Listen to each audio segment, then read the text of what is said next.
Ici, c'est presque un hospice, voire un hôpital.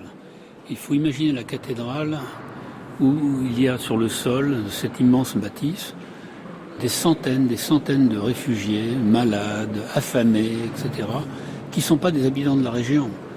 Dans la région, dans la ville de Chartres, sur 23 000 habitants, il n'y en a plus que 800 qui sont encore là. Tous les autres sont partis en exode à mi-juin 40. Mais il faut savoir que dans toute la ville, il y a environ 1 million à 1,5 million de réfugiés qui sont sur une ville de 23 000 habitants. Il y a des incendies à peu près partout.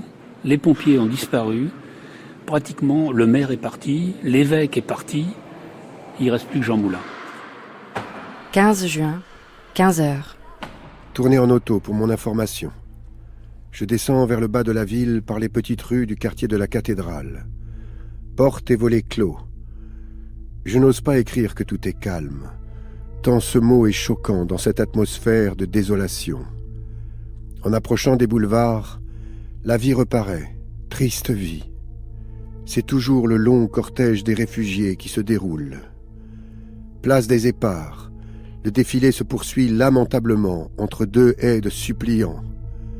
Des milliers de gens tendent désespérément les bras vers des véhicules pleins à craquer, qui ne s'arrêteront pas pour les prendre.